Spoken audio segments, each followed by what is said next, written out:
Boleh memula.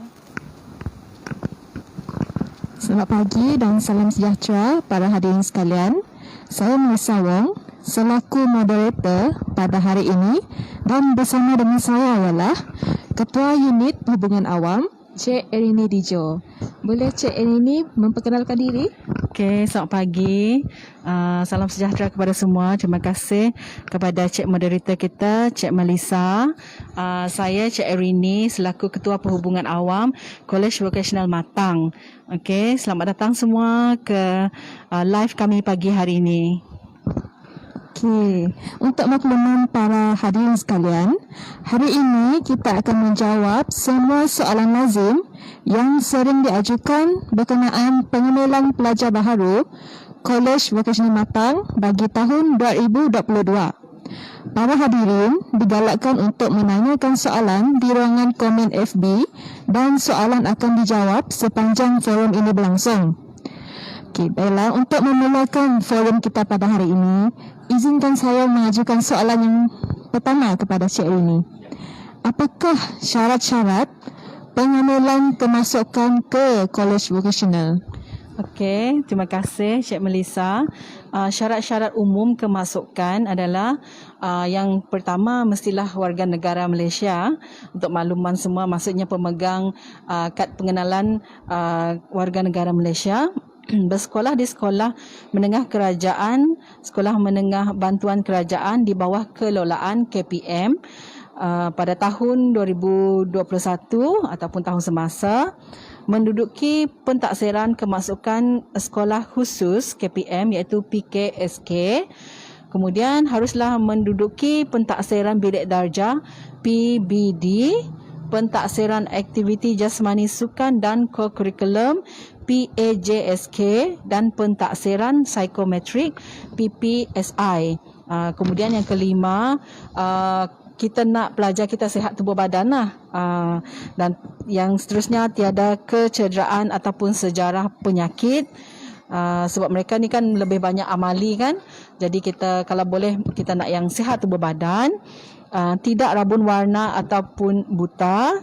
Yang utama, pelajar harus berminat dengan program yang mereka pohon. Itu yang penting. Kemudian syarat kemasukannya adalah minima penguasaan 3 iaitu PBD bagi bahasa Melayu, bahasa Inggeris, matematik, sains, reka bentuk dan teknologi ataupun asas sains komputer. Itulah syarat-syaratnya. Okey, baiklah, soalan saya yang kedua. Boleh kongsikan bersama dengan penonton kita hari ini tarikh-tarikh penting kemasukan ke KV? Okey, boleh. Untuk makluman para hadirin, permohonan dalam talian telah dibuka pada 11 Oktober yang lalu dan permohonan ini akan ditutup pada 15 November. Ya tak lama lagi kan, 15 November, dan kemudian pada 1 hingga 15 Disember pula nanti akan boleh menyemak pusat semakan pusat PKSK, dan pada 7 hingga 17 Februari pula pelaksanaan pada tahun depan iaitu 2022 lah, 7 hingga 17 Februari pelaksanaan PKSK. Kemudian pada 15 Mac tahun hadapan 2022 keputusan tawaran akan keluar. Selepas keputusan keluar 15 sehingga 29 Mac rayuan akan dibuka dan pendaftaran dijangka pada April tahun 2022, tapi tak tahu lagi tarikh lah, tapi April. Okey, maksudnya tarikh permohonan hampir tutup ya. Jadi yang berminat nak masuk ke KV, silakanlah membuat permohonan anda sekarang sebelum 15 November 2021. Ya, sila cepat-cepat ya. Ya, okey. Soalan saya yang ketiga. Mengapakah pelajar wajib menduduki pentaksiran kemasukan sekolah khusus PKSK sebelum dapat memasuki Kolej Vocational? Untuk makluman kita, sebab ini adalah memang syarat umum kemasukan untuk tahun 2022, ini adalah menggantikan penilaian ini menggantikan PT3. Jadi oleh itu semua yang nak masuk ke Kolej Vocational harus menduduki penilaian PKSK ni. Ya. Okey. Di manakah pelajar boleh menduduki PKSK? Okey, PKSK ni kalau boleh semasa mengisi online, pelajar-pelajar bolehlah memilih pusat dia ada di sana, pusat-pusat jika boleh berdekatan dengan rumah supaya senang untuk pelajar untuk pergi dan menduduki PKSK semasa dalam permohonan online. Jadi pelajar boleh memilih tempat untuk menduduki. Soalan saya yang seterusnya adalah soalan yang sering juga ditanya oleh pelajar-pelajar yang berminat. Apakah contoh soalan PKSK? Untuk makluman semua, kita tak ada lagi contoh yang kita tahulah soalan, tetapi yang kita sedia maklum bahawa PKSK ni nanti akan dibahagikan kepada 3 komponen, iaitu ada kecergasan insaniah, kecerdasan intelek dan juga artikulasi penulisan. Jadi maksudnya mereka memang akan ada selain daripada soalan MCQ yang ada pilihan jawapan ABCD, mereka juga diminta untuk menulis esei lah. Esei mungkin tak panjang lah. Okey, soalan saya yang keenam.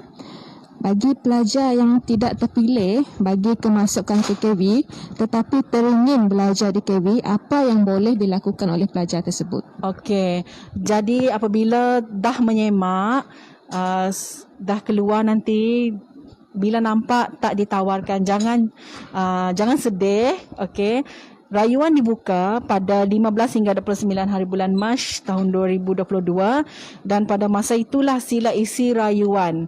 Okey, waktu tu kita berharaplah semoga selepas mengisi rayuan kita dapat menawarkan tempat untuk anak-anak pelajar semua. Okey. Untuk soalan saya yang seterusnya, apakah program yang ditawarkan di College Vocational Matang? Ini soalan yang menarik sebab lain-lain vocational mereka ada tawaran masing-masing kan. Untuk makluman, College Vocational Matang kami ada 10 program.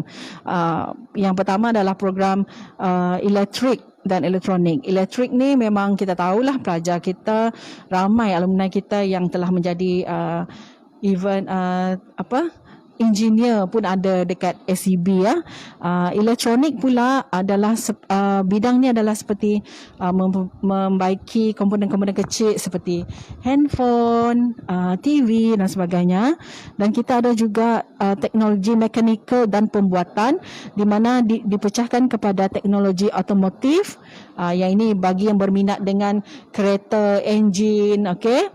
Dan juga ada teknologi penyejukan dan penyamanan udara yang nak belajar servis aircon, pasang aircon, bukan untuk di rumah je ya, di industri juga. Kemudian kita ada teknologi pemesinan industri. Pemesinan industri ni mereka, untuk makluman, di KV Matang kita ada mesin CMM. Ini adalah satu-satunya mesin yang kira canggih yang ada di College Vocational Zone Sarawak. Okey. So kita ada satu mesin yang agak canggih lah di bengkel di sini. Dan kemudian kita ada teknologi pembinaan. Ini ramai kita tengok pelajar-pelajar kita yang kerja dengan Pen Borneo sebagai supervisor. Okey. Dan kita ada seni kulineri. Ini adalah salah satu program juga yang agak meletup. Kita hanya menawarkan 30 tempat duduk, maksudnya untuk 30 orang pelajar. Tetapi untuk seni kulineri ni kadang-kadang sampai 300 orang memohon. Sebab orang tahu kan pekerjaan dan juga masa depan lah kita dapat lihat. Mereka bukan saja boleh bekerja di restoran dan hotel, mereka boleh membuka restoran sendiri. Ini yang menarik. Dan kemudian kita ada kosmetologi. Tapi untuk makluman semua, kosmetologi ni adalah seperti rawatan muka, yang nak facial, yang nak buat kuku, okey. tapi kita hanya menawarkan untuk pelajar perempuan sahaja. Okey, kemudian kita ada bidang seni reka fashion. Okey, jadi yang reka fashion ni memang kita lihatlah pelajar-pelajar kita menghasilkan pakaian yang cantik, okey. Dan ini juga terbuka bukan kepada pelajar perempuan. Reka fashion ni kita terbuka juga dengan pelajar lelaki yang berminat mengenai fashion dan jahitan. Dan yang terakhir kita ada Jabatan Pengurusan Perniagaan. Pengurusan perniagaan ni mereka lebih terdedah kepada yang nak kerja di office lah. Nak yang perniagaan dan lebih kepada di office. Okey, sebelum saya teruskan soalan yang seterusnya, saya ingin para penonton yang ada soalan, anda boleh ajukan terus di ruangan komen di FB lah, dan kami akan menjawab soalan anda. Okey, jadi soalan saya seterusnya, siapa yang boleh memohon belajar di KB Matang? Okey, ini juga memang kita selalu dengar lah, ramai yang tanya siapa yang boleh memohon. Permohonan kami ini hanya terbuka kepada pelajar tingkatan 3 tahun semasa. Maksudnya tahun ni lah, tahun 2021, tahun depan dia sepatutnya tingkatan 4 kan. Jadi dia boleh memohon untuk belajar di college vocational. Okey, jadi soalan saya yang ke-9, selepas cetakan permohonan, saya mendapati terdapat beberapa kesalahan maklumat dalam permohonan yang saya lakukan. Jadi apa yang boleh saya lakukan untuk membetulkan kesalahan ini? Baiklah, yang ini memang kita selalu lihat dan selalu dengar. Jadi kepada para pelajar dan ibu bapa, sila pastikan semak dan kemaskini data permohonan sebelum hantar pada 15 hari bulan November. So kemaskini dahulu, kemudian barulah tekan butang hantar sebelum 15 hari bulan November tahun 2021. Okey, jadi yang kesalahan, sila-sila cepat-cepat buat kemaskini anda. Okey, ini soalan yang agak hot juga, soalan yang sering ditanya. Berapakah yuran pengajian belajar di KB Matang? Okey, untuk makluman kita semua, yuran adalah percuma. Okey, pernah kita tahu bila percuma ni memang tidak ada bayaran yang dikenakan lah. Tetapi kita akan mengenakan bayaran dari segi pakaian sebab pelajar kita tidak menggunakan pakaian seragam sekolah biasa. Mereka akan menggunakan baju korporat, dan kita akan minta pelajar kita membeli baju korporat lah di sinilah. Tapi yuran pengajian memang percuma. Okey, jadi percuma ya adik-adik. Dan soalan saya yang terakhir, boleh ceritakan sedikit apa keistimewaan KB Matang? Okey, keistimewaan KB Matang, selain daripada tadi kita telah terangkan kita ada 10 program. Okey, program, dan kita tahu kita ada bengkel yang kira sudah menepati kriteria. Dan juga kalau yang istimewanya yuran pengajian adalah percuma. Kemudian kita menyediakan asrama bagi pelajar yang jauh dan mereka tak ada tempat tinggal berdekatan. Kita akan sediakan asrama, makanan percuma ya. Saya rasa mereka makan lebih kurang 5 kali sehari. Okey. Kemudian struktur pengajian mereka di sinilah. Kita bukan sahaja belajar akademik, tapi mereka juga akan belajar kemahiran. Mereka juga nanti bagi yang layak, mereka akan mendapat bantuan persekolahan. Dan juga bagi yang pelajar yang layak menerima beasiswa BKP juga ada beasiswa. Di samping itu, untuk makluman semua, modul pembelajaran mereka dibangunkan oleh pensyarah sendiri. Okey, pensyarah di sinilah. Okey, baiklah. Terima kasih Cik Amy atas penerangan yang sangat jelas. Bagi yang terlepas siaran langsung hari ini, anda boleh menonton siaran ulangan dan mengajukan soalan di ruangan komen, dan soalan akan dijawab oleh admin FB kami. Jom masuk KB bersama membina masa depan. Terima kasih. Terima kasih.